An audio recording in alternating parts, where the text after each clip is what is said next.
I'm all set. How do I look? Hello everyone! Welcome to the Developer Q&A, and yes, this segment is live. It's happening right now in real time, which does mean that we can see your Twitch comments as they fly by. A lot of them are about our current server situation. We are aware, we are actively working on it on all platforms, so don't worry, we'll take care of everyone. You'll get your Vastalok drop, you'll get your Loki Prime later on. Don't worry, we're working on it and we will update you when we have more information. So just hang out with us. We're here, we're live, we're sweating under these lights. Pablo is looking beautiful in his 4K camera from home. So we're gonna get into our dev Q&A. I am your host, Megan Everett for today, Senior Community Manager.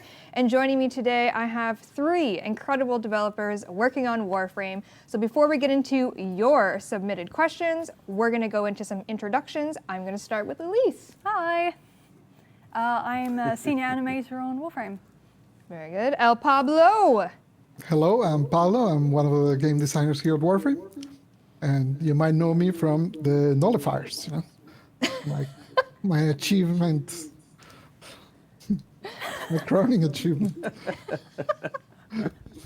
Eric. Hello. I'm looking for the camera. It's right there. Right in the middle.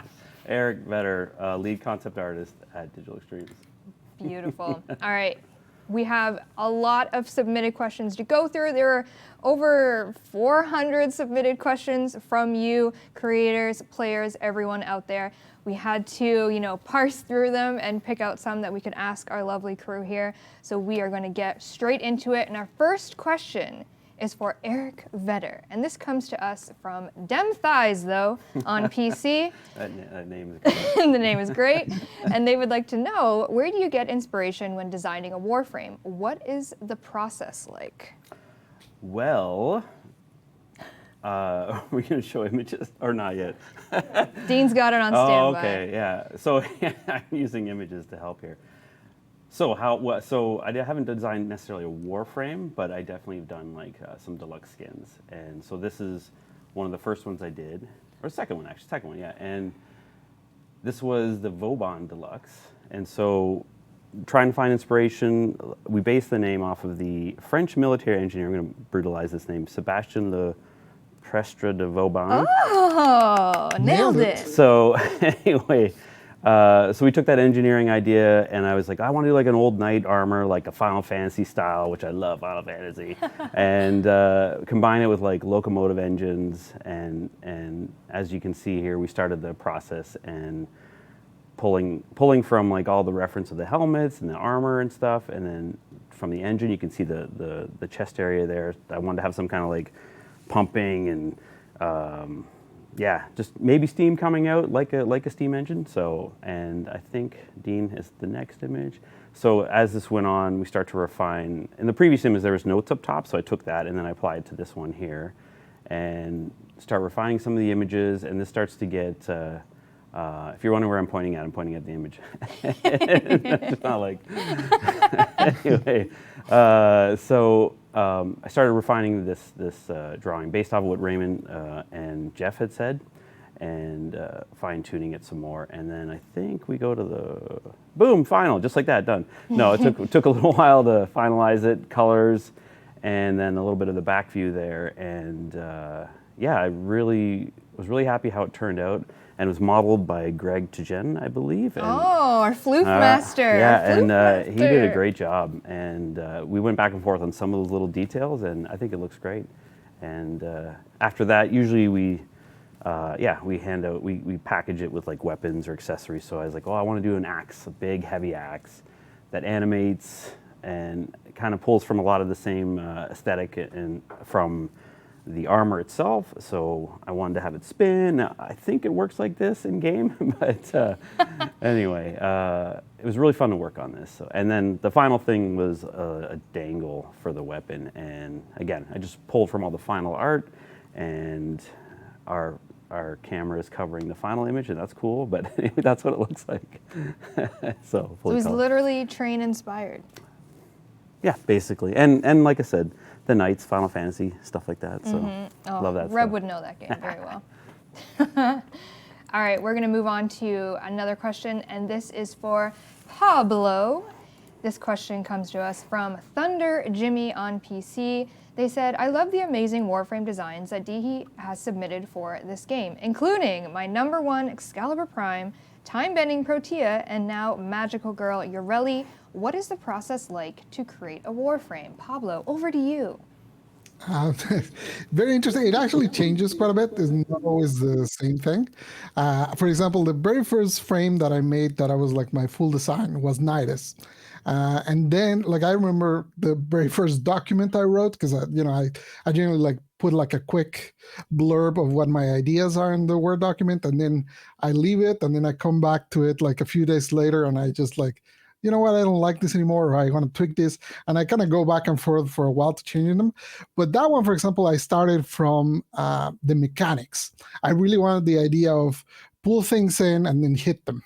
That was a mechanic I wanted to hit, and I didn't really have a theme at the beginning. So I remember my first document was called Energy Frame, so as generic as you could get. And then eventually it started to evolve, and I started to think about it, and then it made a lot of sense with the infestation and stuff.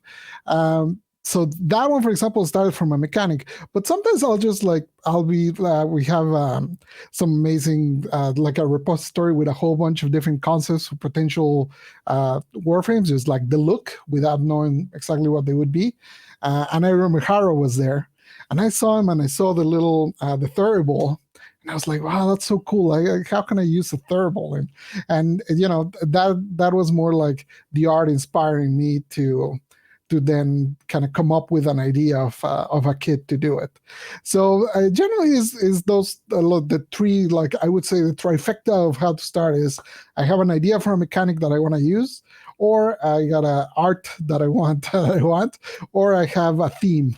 I'll have like just an idea of like a theme for a Warframe that I want to make, and then one of those three will kind of get me started, and then kind of my job is connecting to the other 2 points. It's kind of making that little, I guess, like a pyramid of the triangle of design. Hey, triangle is the strongest shape, and as you can see, we're all about triangles. Dean knows a triangle very well, and so does our design process. So thank you, Pablo. Our next question is actually for everyone. This comes to us from Soda Papinski on PlayStation, and they've asked, what idea or concept for a Warframe did you reject at some point and why? So obviously we have, we've got game design, animation, art here. So we're gonna start with Eric and your take on this question. So yes, the only thing I can really talk about when it comes to this for Warframe again is the deluxe skin I worked on, specifically Equinox. And I had some wild ideas that Ray and Jeff had to like kind of rein me in, because so I started with these like, the idea was like a devil ninja for the night version, and then an angel samurai for the day version. So I started kind of with these like wild ninja designs, and I was loving this. I think it's all cool stuff. But as we moved on to the next one, which is the samurai, like these are 2 models they got to build, and then they get combined. So it was quite a lot of ideas, which I like to start with, just wild stuff. And I love samurais and ninjas. I play those in Final Fantasy, so. Oh my God. Yeah, anyway, so so as you can see here, it went through a lot of different changes and ideas. Gosh. I was like, oh, okay, I tried like 3 different helmets on each of these different designs, and the bottom left started to kind of scale it back a little bit so you can actually build it and make sense of it. And the next image, I was like trying to throw like all kinds of different materials in and all these things, and that's just not possible. So it's very complex what's happening here. I was dreaming big, and Jeff and Ray were probably like, what's this guy's deal? But anyway, I was really excited about working on it, so I went through a ton of different ideas here and kind of ended up on this here. And then there's an appropriate weapons that came with it, the day and the night side. So yeah, and then the final one's in game. I didn't post the actual image, but yeah, so that's kind of one of the. I had a lot of rejections on that image, so on this idea. But it's a lot of fun better. too. So. Like, imagine if you only had one idea, and you're like, I don't have any other ones. It's You're just fired. this one. Yeah. So. All right, we'll go to Pablo on that question in terms of concept for Warframe and the rejection aspect of it? So basically, like how we kind of decide like the warframes we want to do is essentially whoever is going to sort of lead the warframe decides what they want to do, and there's not a lot of roadblocks along the way. But I do have I have like a little folder with, I don't know, 10, 12 different Warframe designs that I made through the years. I'm just kind of sitting there. Some is not very rejected, but some I'm sort of postponing. Maybe I'll make them someday. Maybe I won't. It's kind of hard to tell. And so, in case I make them, I don't want to tell you what they are. There is one that I can tell you because I'm like 99.75% sure I'll never make it. I have one for based on the fates. I think they're called the Moirai or something like that. I'm probably mispronouncing it, but they're like a Greek myth of the fates that tread like the thread of life. So there's like three sisters. One of them treads the thread, the other measures the thread, and the last one cuts the thread. And the idea was that it would be like you would play as all three of them, and you could switch which one you control. They would have like different sort of attributes, and then basically the other two would become AI. But I don't think I'll ever make it because now, when I wrote that was so long ago. Now that it's so hard to really have like cohesion with AI at the speed and the speed that we move, that it just doesn't. I just don't think I could get it to ever feel the way I want it to feel, because if they're the three sisters and they're like supposed to be sort of intertwined, I kind of would like them to feel like cohesive unit, which is kind of impossible when you're just flying all over the place. So that one I definitely won't do. So there you go. That's a dead Warframe that shall never exist. Oh. But what you're saying is you have enough ideas for like a year of Pablo Warframes, is what you're saying. I have all of those, and then I have a document that's just like little, like almost like Twitter snippets of like, oh, this is kind of cool, and they're just whatever ideas, and it's just pages and pages of random thoughts. So there's always something. 2022, year of the Pablo Warframes. I'm into it. Pablo frame. I can't read that. Sorry? We're working on the servers. Oh, another reminder, hot off the press from Miss Rebecca Ford. We are continuing to work on the servers. Obviously, this is a live segment, meaning we can see chat. It's flying by about our servers. We are still actively working on it. Obviously, we appreciate everyone being excited. They want to log in. They want to get their drops. We'll have it all taken care of. We are still working on the servers.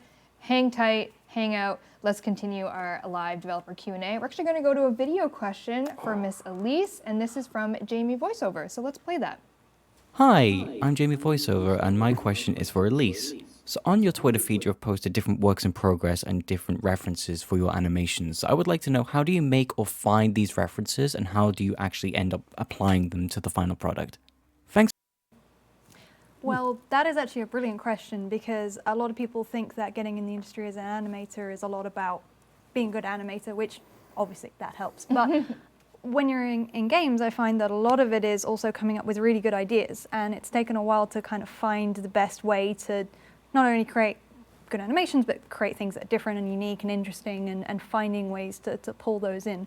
So I am terrible at drawing, so I play to my strengths, which is generally I'll kind of start with like a brainstorm. I'll look through the documentation or ask Jeff what the kind of core of the character is about, and then I'll use that to think of things adjacent to that I could actually pull from as kind of motion reference. So for example, with Harlequin, with the deluxe for Mirage, we're calling her Harlequin, it was like, okay, what kind of sources could I look at? I could do like juggling, performance, magic, ballet, anything. I wanted it to be kind of like sophisticated but entertainer based. And then so when I kind of have that, I can kind of start looking at different YouTube videos of people doing those activities, and either I will find something I really like of someone professional doing something I couldn't do. Like, fortunately guys, I have to spoil it, the magic trick. I don't know how to do magic tricks, that's pulled.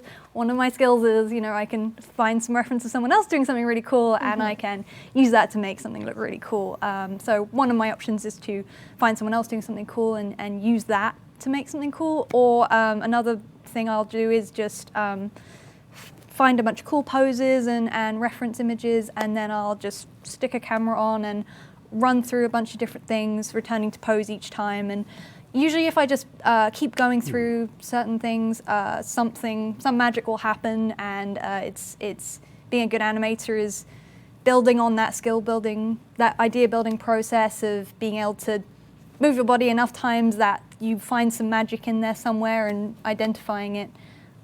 So for Harlequin, I think most of it was found footage with some of my own stuff. For Wisp, I didn't actually do any reference for. That was mostly done where I just took the character, and I think I just spent a day trying to block out as many animations as possible. So I would just do like 6 poses maybe, and I would try and just churn out as many of those as possible with different ideas, and then I just chose the best ones. Process of elimination. Yeah, it's definitely a skill. It takes time, but like if you practice it like anything, you can get good at it. And everyone has their own ways of finding inspiration, and I'm sure, Eric, you have tons of ways that you find. Not inspiring in the least. But I generally find I get my best work from throwing a camera at myself with some very clear idea in mind of what I'm trying to aim for, and something will come up. Magic. With cinematics, it's a little bit different because I'm not kind of trying to hit so many like specific poses and attitudes. It's more about figuring out who they are as a person and their character and what their emotional state is, and then I try and get into that emotional state and run through the beats, and then again, it's just me in front of a camera going through those beats, and then I play it back and I go through and I delete the worst ones until I'm left with the best one. And if that has some magic in it that makes me excited to work on it, then that's when I press ahead. Oh, I love that. Speaking of creative processes, our next question for everyone is from Yayuri on PC, and they've asked, what is the creative process from draft to final when creating the story quest for Warframe? What are you looking for when creating a new quest? So from the angle of a new quest, we're going to go to Eric first. So, yeah, we're not too involved in some of the story quests as far as like the story design and stuff, but like I think for when we get new ideas and new quest ideas coming in, like say the last year the Deimos stuff was awesome, and I think what we usually do, our process is kind of like we get all the information we can out of these guys, and then we start collecting reference and piling that together, and then start creating like some high-level paintings to put under their noses and see if this is going to fall along with what they're saying. So that's kind of where we start, and then it just grows from there. And it can change. It can completely be discarded. So, but yeah, that's as much as far as I get in, as far as getting involved with that stuff. But so yeah. And Elyse, you kind of mentioned mocap in terms of quests. Right, so with the quests, generally Jeff will give me a scene that's got some like basic idols or mocap already in it, and then he's put it in the scene with a rough camera, so I vaguely know kind of what he's aiming for, and then usually he'll talk me through, okay, he's happy here, and then he's surprised, and then he's going to do this, and then this moment you need to really sell, and then I'll kind of go cool, and I will go away and get in the emotions and acting and go to my Zen place and film a bunch of takes, and then do the first block out, and then Jeff will kind of guide me towards meeting my animation and his direction, and then it just kind of gets edited towards what the goal is. Final product. Yeah. Same with our artwork. It goes through Jeff and Matt. The taste master, Jeff. Always Creative going process through this. is a lot about someone having a clear vision, and then everyone else just kind of editing until we find something that works for everyone. And in terms of game design, Mr. Pablo, do you have any creative processes from? I don't get involved a lot with quests. I mean, every now and then I'll have conversations with like Steve when we're starting to like choose where it's gonna go, and he's trying to find like the true line of the quest, like what is it that the quest is sort of about, and then he'll generally ask me like about ideas of how do we make this without actually having to make like a whole new system and stuff like that, and then we end up making one like Yareli where it did require a whole new system and a whole bunch of things, but that's kind of our style and our ambition that we just it's hard to resist the pull of keeping adding things. So my involvement is literally just on those is more like every now and then I'll chirp in a few ideas. I'll give some comments, and that's as far as I get on Quest. Fortunately, we have some very, very talented people to handle those, and they're amazing. They are. And we have a little similar question. This one is for Eric specifically. This is from Kuragi_Kureda on PlayStation. And they've asked, approximately how many drafts does it take before finally getting something that you're satisfied with? Well, you saw my Equinox adventure, so that took quite a long time. It really depends on if you get that first kind of idea figured out, like roughed in, and they're kind of happy with it. It's funny, like it can. The Equinox is a great example of like I was over here and they were over here going no, come over here. So, but then other times you start right there with them and it goes much quicker. So there is no actual like time Number, that you yeah. can lock it down in, but yeah, it's all fun. I still love it. So whatever Jeff's attitude Yeah, whatever is that Jeff day. feels like, maybe Yeah. he didn't work out as much, or his protein shakes haven't kicked in or something. So The worst who knows? days. Catch him in the morning. Yeah. Not a morning person. After his that Jeff. oatmeal, it's nicer to talk to. His so. protein oatmeal. Yeah. They say I that art is never finished, but only abandoned, and I think it's very, very true for this. Like it's the sort of thing that I think whenever like we're making anything, any system, any Warframe, any whatever, if we had 3 more months to make it, we just eat those 3 more months iterating and trying to make it better. So that's just kind of the nature of trying to make something cool. Yeah. An infinite number of drafts. It never ends. Elyse, I'd love to open this question up to you if you have any draft take on animations. Usually it goes fairly smoothly. Usually Jeff's very direct about what he wants, and then that usually we're not too far off. All animators seem to generally be on the same pace, and it really helps as well that Jeff's obviously an animator, and so we all kind of speak the same language, which is just nuts. It's like, oh, it's got to go bang and then flex and then woo, and you're like, oh yeah, I got it, 100%. I'll go get that started right now. And but we get weekly reviews where we kind of show what we're working on, and he can kind of guide us along the way. So generally, it doesn't happen that anyone's too far off the mark, and if it is, it's usually not a huge crazy fix. So we're pretty lucky in that way. Always going back to that Jeff guy. All right, we're going to go to our next question. This is a question for everyone. This is from Hoover on PC, and they want to know what keeps you going through creative blocks or burnouts. We'll start with Eric. Beer. No. But yes. A little but bit. no. Or a lot of bit. This happens quite often, I think, to everybody. Oh, absolutely. And I think for me, I just try to rethink the approach and try to think of something completely different to jog the ideas loose kind of thing. Or I'll take downtime, walk away, or play other games. So I won't say the other game I like to play. So, I think I know. But yeah, that's kind of how I get through it. Or get a lot of reference, look at, old magazines of like fantasy art, sci-fi art and stuff. Nerd. So yeah, total nerd stuff. Total nerd Watch some animes. Ooh, So I can get down with that. yeah. So that's it, and then you solve it. It's done. Just you like get, that. you get right out of it. Yep, no problem. Amazing. It's not All right, true. we'll go to Elyse for creative blocks. So early on in my career, I figured whenever I was struggling for inspiration or I couldn't get something done, I just had to kind of work through it and push. And then eventually it would get to the point I would just feel awful and get sick and have to take days off and just like fall over completely. And I was like, okay, this strategy is not Maybe not. working. And then over time I've realized that I see it more like a well with like one side that fills up and one side that goes out. And if I open the dam too much and all the water pours out, I'm like, oh God, I've got no water left. And I don't really have like a fast track to filling it back up except for to just pull back, try not to think about stuff after work, try not work late, try not to work weekends, and just try and like chill out basically and have some fun Recharge. in life and recharge.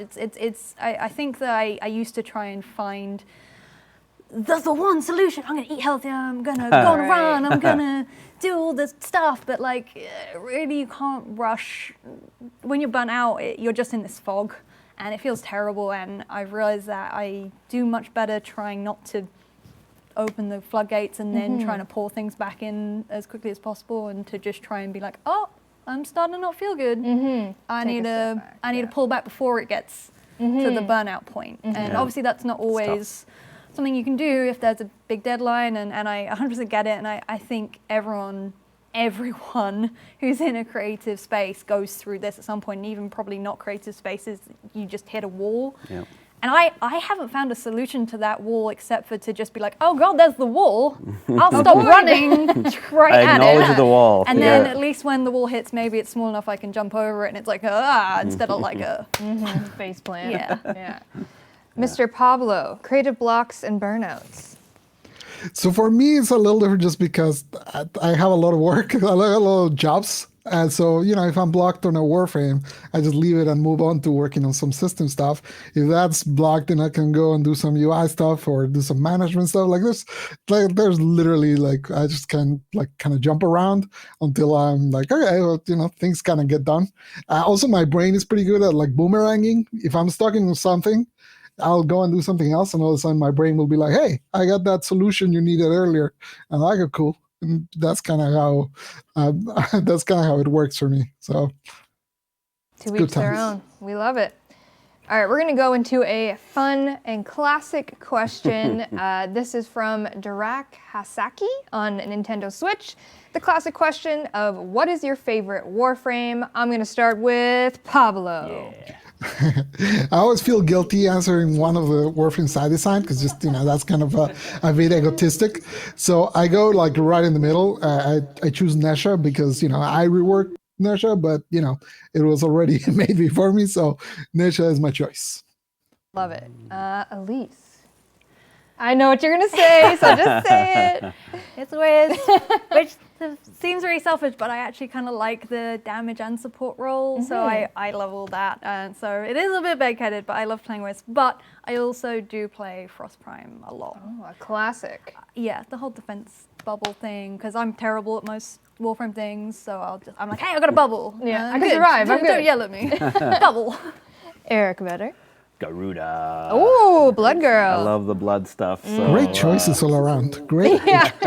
We'll make a good team. Speaking of Yeah. finding the one move where you're just siphoning all the blood to stay alive, I'm like, yeah, I need that. 'cause Yeah. I'm not good at the game. Yeah. It's like, Collecting all these enemies and just being like, look at all this blood. It's yeah, you're playing against people pretty with awesome. 2,000 hours or more, and you're like, ha ha ha, I don't have time for that. Bubble. But I I've can got a keep everyone bubble. alive, I got a though. bubble. I'll keep I can do everyone the alive. bubble thing. Plus, it's just so cool. It's one of my favorite Prex cards that I did. Oh, too, so- flexing your Prex card art. Very good. But Slide it in there. I love that character. So Very good.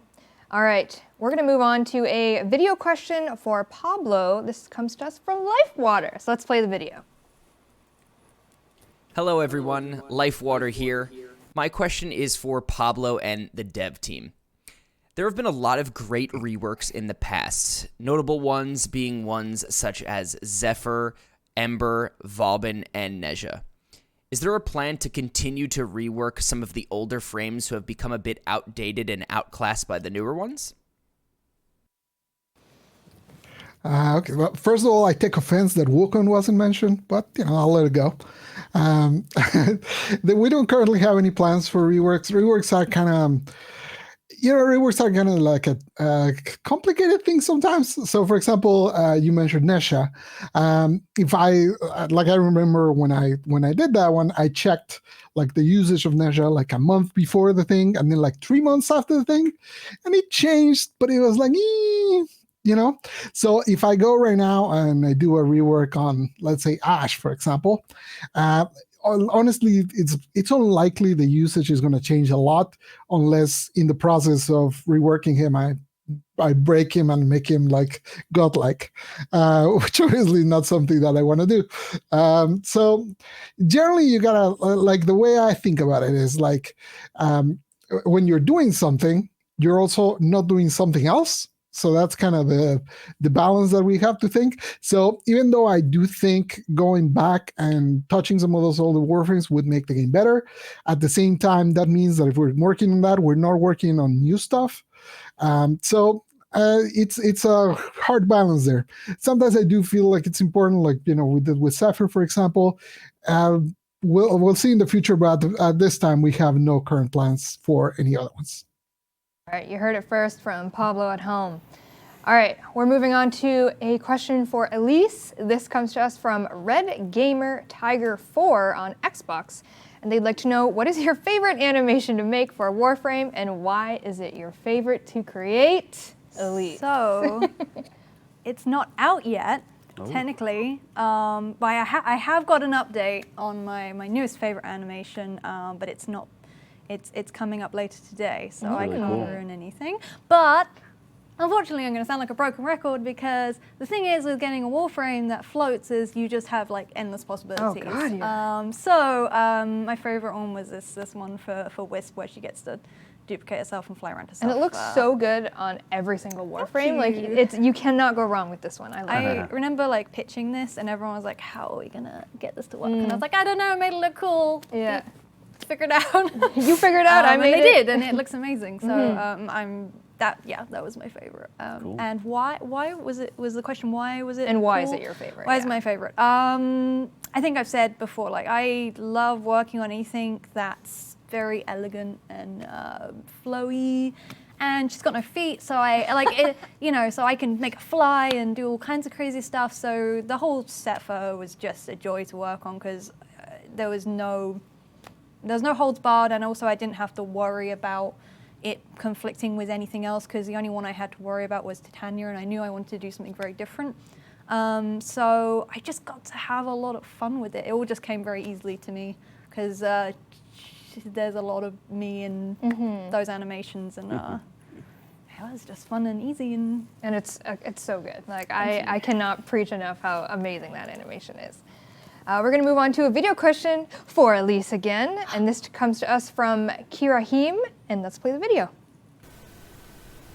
Hi, I'm Kirahime, and I was wondering what the design process was like for a Warframe such as Wisp, and if you would ever do a making of series where we could see the concept art all the way to the final product. yeah, I mean, up for whatever you guys want me to do. What do you want? What do you want? What was the design process like? Design process for Wisp. Right. I think I've kind of said this already, but so when I got the concept for Wisp, I knew I didn't want to do Titania because we already had her as the floating babe. So my kind of keywords I drew from her concept art were elegant, cheeky, and like ethereal. I kind of wanted it to, flow and be kind of mysterious. I looked at smoke and how it moved, and it sounds silly that you can draw inspiration from anywhere, but I thought smoke moved in this really cool way, and I thought if I could somehow emulate that kind of ethereal nature, that would be really cool, and also have her be a little bit like cheeky and cute. Mm-hmm. And that's kind of where I built that from, and the rest was mostly just thinking of interesting things to do and trying poses out and then building off of that. And I just kind of threw a lot of things at the wall and chose the best ones. Yeah. The design process. Yeah. Uh-huh. All right, we're going to go to a question for Mr. Eric Vedder. This is from Mia Mooley on PC, and they are asking, I wonder what elements DE was inspired by when designing the Sentient. So I can only really speak to the environment side of things, and the Sentient have gone through a ton of iteration. I thought you were going to say a tough time, and I'm like, oh yeah, oh, that well, too. I mean, that too, right? But yeah, like I think everyone on the team has touched it throughout the years. So I think I got some art there that so this is kind of the first stuff that I was playing with. And I was kind of like, when talking about elements, I was thinking about like some kind of claustrophobic environment, like what it'd be like to be inside of a body, like running through the organs and stuff, and like all the other areas would be dark off into no man's land, because that's kind of scary and creepy. So you feel the pressure of the claustrophobia and then the darkness in the corners and stuff. So I played with, and even like one of them I've turned on its side there, and so this is some of the more different explorations, but a lot of similar feels. Tried to pull some of the elements from the actual sentient characters and include it into the background. Again, just playing ideas to get their attention. So this final one is more of where it is currently, and a lot of this was handled mostly by like Marco, Mike, Craig, and Rosa. They from the concept side of things, they really took it and shaped it to this look, and I just kind of pulled from what they were doing.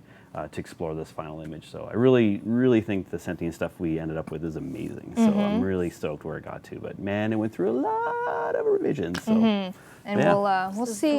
we'll see more about said sentience later on in the day. We're going to move on to a question for everyone. This is from Hooded Link 55 on PC. They've asked, what is your motivation behind making unique characters like the Entrati? We're going to start with Elyse from a more animation perspective.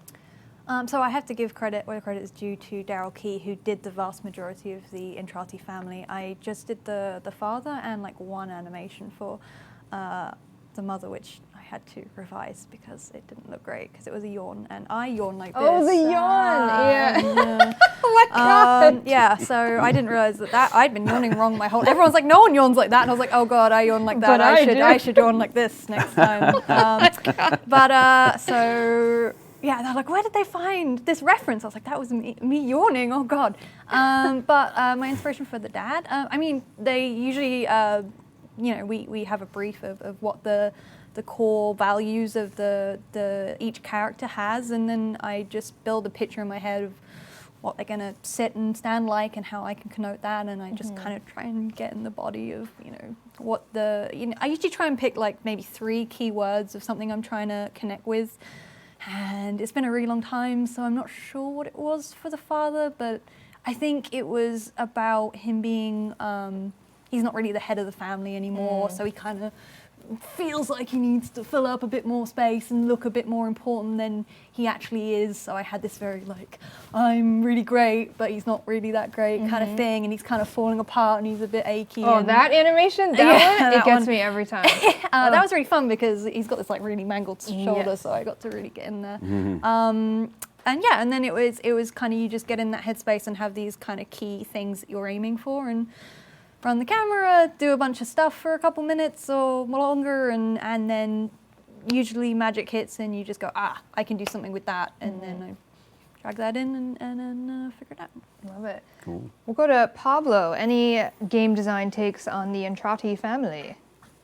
Well, I think the question was more like, what inspired us to make us like different characters like that, and I think the drive in general is just to try and make something that kind of feels unique and stands on its own, and then when you see it, you're like, wow, that's really cool. Like like the Fortuna people, like all the Solaris or the Bent Kids or stuff, that kind of gives you the sense of a culture, the sense of an economy. Like there's like a sort of like a living arrangement that's a world going on even without the player. Even if you think of something like the Mycona from certain quests, I probably shouldn't start spoiling quests at random, but even they have like their own culture and stuff like that, and it's kind of similar to like if you think about like a series like Star Trek or something like that, where they would just land on a random planet and they would kind of discover this different culture and stuff like that, and these different types of people and how they work.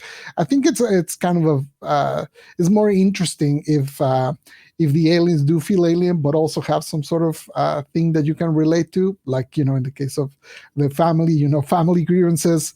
We all know family grievances, even if we don't live in an infested flower. So I think that's kind of the drive that we have to make those sorts of stories.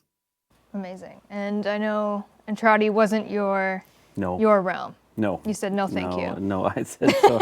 No, I wasn't involved in any of that. So just the environment stuff. Just the environment. So, working on other things. Other things.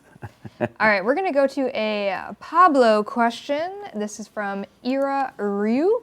And they've asked, what was the inspiration behind making the game based on tile sets? So we are going back, way back to OG Warframe. Pablo, what do you got? Back in the day. There's I mean, I don't know that this gets addressed directly, but there's a documentary by NoClip about the creation of Warframe, and you'll see on some of the discussions that are done during that part, essentially everyone was telling us what you're trying to do will never work. It's impossible. You're never going to be able to keep up, because it's just the quality of the content that you're trying to make cannot be made at a pace that will be enough to satisfy customers basically in a free-to-play game. Basically, everyone was saying like it cannot be done. So the big impulse behind something like Thousands was exactly that, right? Trying to make it so that by having the Thousands, which are like manually crafted and they're like made by artists, but then they connect in different ways, that gives you enough variety so it doesn't get stale. So it kind of like it reuses the same content and it just makes it a little bigger, so that whenever you make some tiles, it all sort of kind of grows and it doesn't get as hard to maintain. Because obviously we were looking a lot at like, okay, everyone says we're never going to be able to make all this content, so how can we make it a little easier on us? So that's the driver where that started. We went from 1 tile set to 3 open zones now, so you could say we've grown a little bit in our 8 years. Our next question is for everyone, but I'm actually going to point it at Elyse. This is from GoodGuy68, and they're asking, what is the main inspiration behind the Sisters Hounds in-game, real world, etc.? So this is a cool story. So I saw that I had to do some dog animations, and we have a couple different modules. So I had to make some different personality animations for each of them. And I, did my thing. Was like, okay, I'll go look for some dog reference, and couldn't really find anything that I was looking for as distinct. And I thought, well, we have like a pets channel at work. I wonder if anyone just has got a bunch of recordings of their pets doing cool stuff that they could share with me, and then I could get our animals in the game. And of course I was flooded with tons and tons of videos, which was brilliant. And so I think the main ones I used were, Dean's French Bulldog Piker had some really great ones, and Fernanda and Cassandra. Those were the main ones I used. It's quite hard to know what you need as an animator from someone else's perspective. It's like, okay, I need to go back to idle, not move too much and not move too little, but be something unique, but it's not got eyes or nose or teeth or, so you're looking for something very specific. So a lot of them didn't work, unfortunately, but quite a few of them made it in the game. And I think it's really cool whenever possible to get, our team and our stuff in the game and be like, hey, that's a part of us. So most of the animations on the module set are from D-staff pets, which is really cool. I love that. Yeah. It's so cute. I was going to send you a video of my dog, but all he did at that point was chew things, so I figured that wasn't very helpful, so didn't give you a video, but love that. All right, we're going to go to a question for Pablo. This is from Baloob Bunny on PC. And they have said, this is the first time I ever saw the Dog Days event, and my first thought was, do they have pool noodles as weapons? Do you think you might make pool noodle melee skins in the future? Pablo, you had a hot fire answer for this. I need to know. So initially I didn't really have a thought on this, because I was like, okay, that's kind of cool. But then for some reason I started thinking, it'd be kind of cool if you could have like a pool noodle, and then the enemies toss at you like water balloons, and if you timed it right, you could bounce them back at them. And I thought it would be like not the same game, but like a separate like mode of the game where you could do that alternate sort of gameplay. I don't know. I like the idea of the timing of batting a water balloon with a pool noodle. I don't know if it would work. Sounds fun. I'm already like trying to imagine what the actual sound of that would be like a foam pool noodle hitting a water balloon. I like it. I think it's cool. Speaking of you thinking it's cool, what do you think? Well, I think it would be awesome, and I don't see why we can't have themed pool noodles like Grenier and Infested. It'd be dope. How would you animate a pool noodle? I don't think we would animate it. I think that the tech team's going to kill me here, but I think that the smartest way to do it would probably be to reuse existing two-handed idols and make it a weapon that has some physics to it, so you could whack something and it go I think that would probably be the best way of doing it. Well, we're going to send Jeff a message after this, because everyone here has confirmed that pool noodles... Don't kill me, Chris. No one will be harmed except for Jeff's taste. All right, we're going to move into a more technical question for Elyse. This is from Dynamex4 on PC. Their question is, with traditional animation, cartoons, anime, 3D animation, etc., people usually animate per frame. How does that translate in a video game where I'm able to play at 30 FPS or 144 FPS at the push of a button? Okay, so here I go making a fool of myself. I'm not a very technical person, but I should be able to explain this. So we animate in 30 frames a second and then export it at 30 frames a second. So my understanding is that we are presenting 30 frames, like a snapshot of a pose on each frame for each second 30 times and giving that to the computer. If you then play it at 144 frames per second, the computer interpolates smoother between each point of data. So it looks like it's going smoother, but it's really the same data.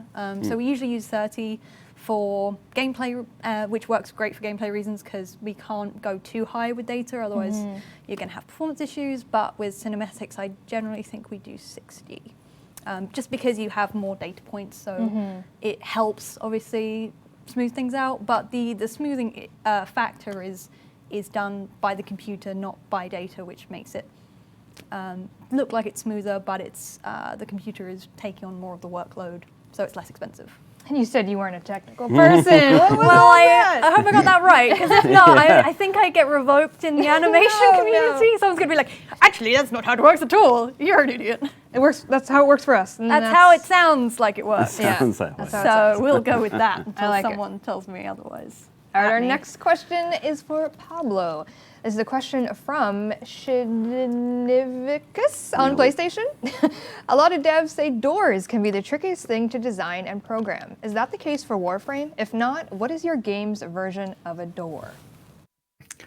Doors. We did have, for example, doors. Obviously, doors work pretty well in Warframe, but we did have a problem with, well, not a problem. It was the way they were set up. For clients, sometimes you would be like running really fast, and if you had lag, you would just slap your face against the door. And we changed that just like maybe like 2 years ago, something like that. I think is when we changed them to be authoritative on the client side, so that if the client got close, it opened even if they had a lot of lag to the server. So there are issues like that, but we've improved them over the years. If I had to think of one that's like the vein of our existence, I almost feel bad saying this one because it's so fresh. But finishers have been finishers are the doors of Warframe. No, that doesn't make sense.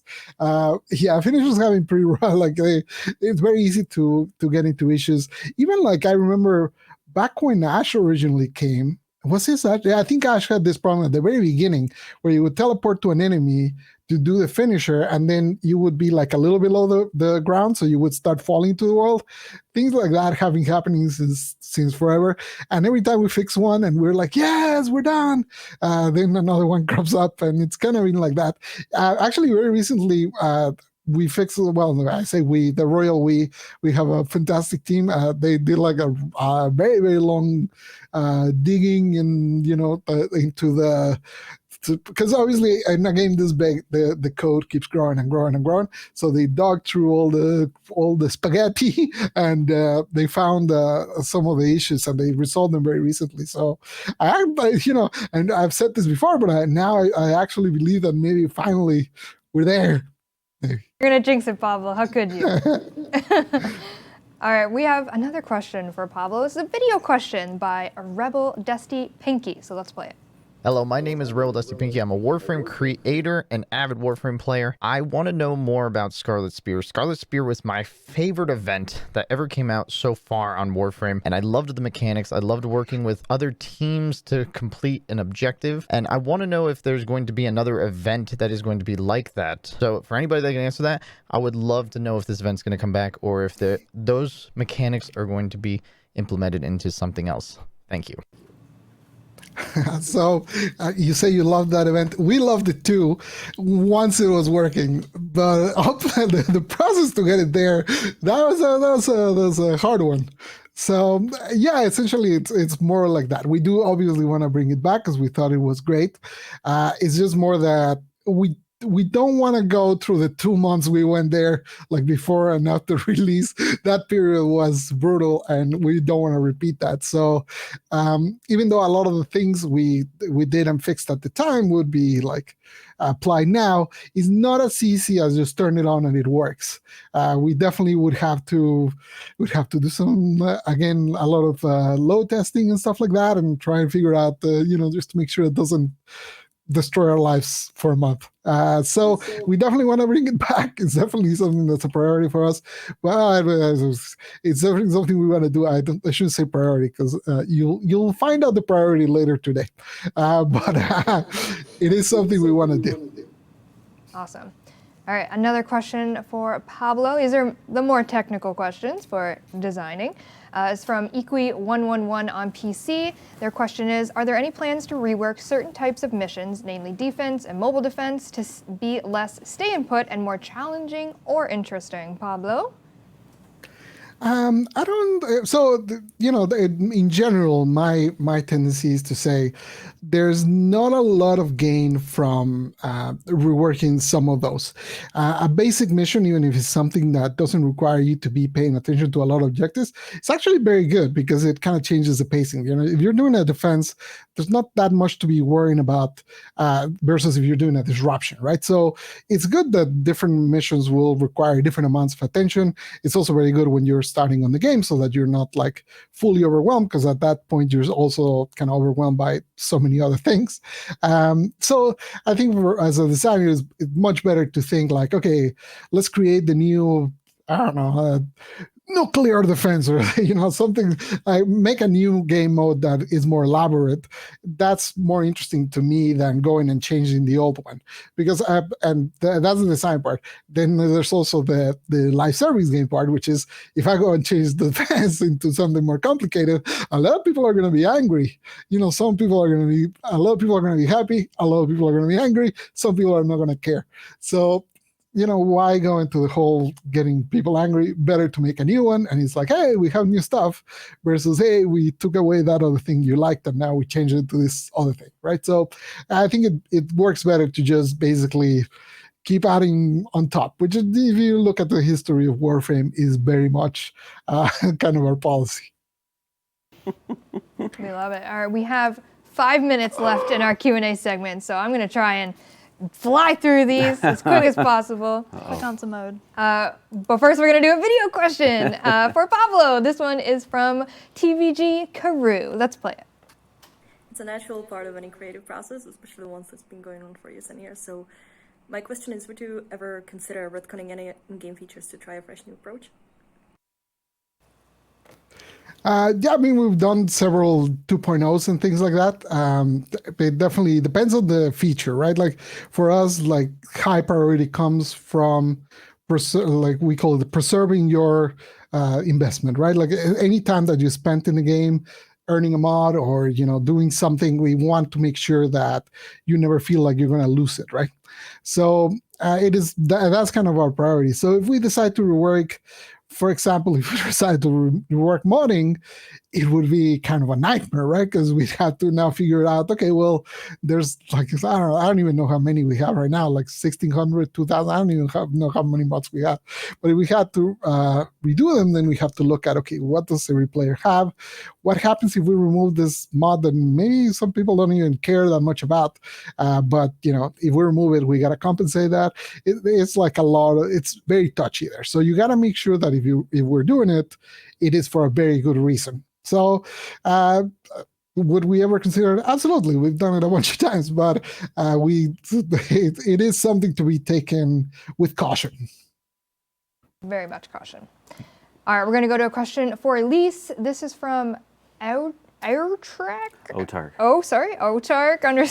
_Kyrie on PC. Sorry, I butcher everything. They've asked, what would be your personal top 3 antiquated design? Is that how you say that? I think so. Perfect.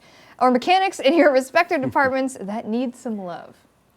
Well, I'm not going to go over 3 because that sounds like it's going to take a lot of time. But one of the things I had a lot of fun with and thought made a great improvement to the game was adding the flying set for Wisp. And I think it would be really cool to have a couple of move sets we could do, like a normal, a heavy, and a light, so that when you're playing, and we could tie those to specific Warframes. So like you'd have like Grendel and Rhino could have a heavier walk and a run, and if you're playing like Volt or someone, then he would have a lighter default walk and a run, and unfortunately that's a lot of extra animation, a lot of extra performance and code and stuff, so I don't know if it's even feasible, but I think that would be really cool. I agree. I'm on board. We have a question for everyone. This is from Elmet Neuter on PC. They've asked, can we gather the power of this live panel under the expertise of Elyse to produce a motorbike type of vehicle for our Warframes? K-Drives are cool, but a K-Racer would be even cooler. Eric, what do you think? Yes. Motorbikes would be amazing, I think. From like a big cruiser like a Harley Fat Boy or to like these insane sport bikes, I'm like a Grenier bike or like an Oracle speed bike, that'd be dope. Oh, Totally should do that. Elyse, so thoughts? Good. My favorite part of Cyberpunk was riding around on a motorbike. The mechanics in that were beautiful. If we could get anything close to that, I would be down, and I am also available for shooting the reference for that. Love I'm also that. available for the Amazing. concept of that too. Okay. And the animations. Okay. Pablo, game design, motorbike. I mean, what I would add for sure is Devil May Cry 5. You're riding your bike, you jump off, and then you start beating people up with your bike. Yeah, that works immediately. Do it. I'm down. Bike tricks. Bike tricks. All right, I won't go out of order so Dean doesn't kill me. So we are going to do one more question because we are unfortunately out of time. I apologize. This one is for Eric Vedder, and it is from Queen Miss Rule. And they said, good afternoon, Tenno. My question is for Eric. What is your favorite skateboard trick? Oh, that's funny. When I used to skateboard, which I got a little bigger, so it's harder to skateboard now, but the kickflip was probably the best one. And then I kind of transitioned that into the no comply kickflip. So that's kind of my favorite trick. Everything you just said, I have awesome. no idea what it is. All right, unfortunately, we're out of time for this panel. I had a lot more questions, and I appreciate you guys writing and thinking of answers for these, and of course being here. Crazy times these are. We got double vaccinated in the office. Pablo is safe at home. Pablo, thank you so much for joining us remotely. Anything you'd like to say, departing words? Yes. A pleasure to join you. Every day. Oh, God, we talked at the same time. That's all right. Elyse, go ahead. Thank you so much to my team that inspires me every day. Love you guys. Pablo, what do you got? I just want to say a pleasure being here with you, and all the Tenno, be attentive for what's coming later. I'm sure you are. It's very, very exciting. Eric. Yeah, this has been awesome. Thanks for having me. I'd love to do this again, and I can't wait for everyone to see what we got lined up the rest of the day. It's going to be great. We have a very exciting day planned, so don't go anywhere. Thank you so much for joining us, and we'll see you online. Bye, everyone. Bye, everyone. Bye.